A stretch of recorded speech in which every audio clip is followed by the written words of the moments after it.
Hello guys, welcome to my channel. Today என்ன video பார்க்க போகிறோம் அப்படின்னா பொட்டேட்டோ நகட்ஸ் எப்படி செய்யறதுன்னா பார்க்க போகிறோம். வாங்க கைஸ் வீடியோக்குள்ளே போகலாம். பார்க்கவே டெம்டிங்காக இருக்குல்ல, வாங்க எப்படி செய்கிறதுன்னு பார்க்கலாம். அதுக்கு நம்ம அடுப்பில் ஒரு பேன் எடுத்து வச்சுட்டு அந்த ஆயில் ஹீட் ஆனதுக்கப்புறம் 1 கப் ஆனியன் நம்ம ஆட் பண்ணியிருக்கோம். அந்த ஆனியனை நல்லா நம்ம மிக்ஸ் பண்ணி விட்டுக்கலாம். இப்போ நம்ம இது கூட இஞ்சி தட்டி வச்சுருக்கோம், அதையும் நம்ம இது கூட சேர்த்துக்கலாம். அதையும் சேர்த்துட்டு நம்ம நல்லா மிக்ஸ் பண்ணி விட்டுப்போம். அப்புறம் பெப்பர் 1 டீஸ்பூன் ஆட் பண்ணியிருக்கேன், இதையும் நல்லா மிக்ஸ் பண்ணி விட்டுக்கலாம். இப்போ நம்ம இது கூட மிளகாய்த்தூள் 1 ஸ்பூன் ஆட் பண்ணியிருக்கோம். ஏன்னா நான் காரத்துக்கேற்ற மிளகாய்த்தூள் ஆட் பண்ணியிருக்கேன். உங்களுக்கு எவ்வளோ மிளகாய்த்தூள் வேணுமோ நீங்கள் ஆட் பண்ணிக்கலாம். ஜீரகத்தூள் 1 ஸ்பூன் ஆட் பண்ணியிருக்கோம். இப்போ நம்ம இது கூட கரம் மசாலா 1 ஸ்பூன் ஆட் பண்ணியிருக்கோம், அதையும் நம்ம நல்லா மிக்ஸ் பண்ணி எடுத்து வச்சுப்போம். நம்ம இது கூட இஞ்சி பூண்டு பேஸ்ட் 1 ஸ்பூன் ஆட் பண்ணியிருக்கோம், இதையும் நல்லா மிக்ஸ் பண்ணி விட்டுக்கலாம்.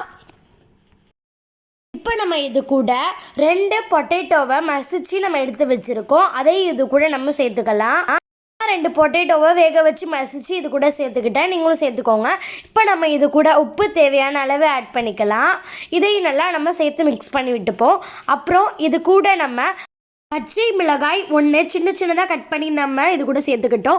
இப்போ நம்ம டம்ளர் வச்சு நல்லா அந்த மசாலாவை அந்த பொட்டேட்டோவையும் நல்லா நம்ம மசிச்சு எடுத்து வச்சுப்போம். பேன்லேயே வச்சு நீங்கள் மசிச்சு எடுத்து வச்சுக்கலாம். இந்த மாதிரி நல்லா ரெண்டும் சேர்கிற அளவுக்கு நம்ம மசிச்சு எடுத்து வச்சுக்கணும். இப்போ பாருங்கள், நம்ம தனியாக எடுத்து வச்சிட்டோம். இந்த அளவுக்கு நீங்களும் மசிச்சு தனியாக எடுத்து வச்சுக்கோங்க. ஏன் செய்கிறோன்னா அப்போ தான் அந்த பொட்டேட்டோ கூட உப்பு உரப்பு எல்லாம் மிக்ஸ் ஆகி டேஸ்ட் நல்லாயிருக்கும், அதனால தான். இப்போ நம்ம இது மேலே மல்லிக்கீரை கொஞ்சமாக தூவி விட்டுக்கலாம். இப்போ இதை நம்ம மிக்ஸ் பண்ணி தனியாக வச்சுருக்கோம். இப்போ நம்ம இது கூட அரிசி மாவு 1/2 கப் இது கூட சேர்த்துக்கோங்க. அரிசி மாவையும் இது கூட சேர்த்துட்டு நல்லா மிக்ஸ் பண்ணி நம்ம ரோல் பிடிச்சி நம்ம எடுத்து வச்சுக்கலாம். இங்கே பாருங்கள், நான் ரோல் பிடிச்சதை உங்களுக்கு லாஸ்ட்டில் காட்டுறேன், பார்க்கலாம். இந்த மாதிரி நம்ம ஒரு கையால் அழகாக நம்ம ரோல் பிடிச்சி இந்த மாதிரி எடுத்து வச்சுக்கிட்டோம்.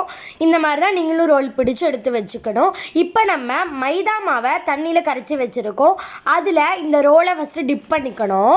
டிப் பண்ணதுக்கப்புறம் நம்ம ப்ரெட் க்ரம்ஸ் வச்சுருக்கோம்ல, அந்த ப்ரெட் க்ரம்ஸில் தண்ணி படாமல் நம்ம பார்த்துக்கணும். தண்ணி பட்டுச்சு அப்படின்னா அது கட்டி ஆகிடும், அதனால தான் நம்ம இந்த மாதிரி பண்ணுறோம். அதனால் அதில் தண்ணி படக்கூடாது. இப்போ நம்ம ப்ரெட் க்ரம்ஸில் பண்ணி பொரிச்சோன்னா தான் நல்லா கிறிஸ்பியாக வரும், அதனால தான் நம்ம ப்ரெட் க்ரம்ஸில் டிப் பண்ணுறோம், நல்லா கிறிஸ்பினஸ்க்காக தான்.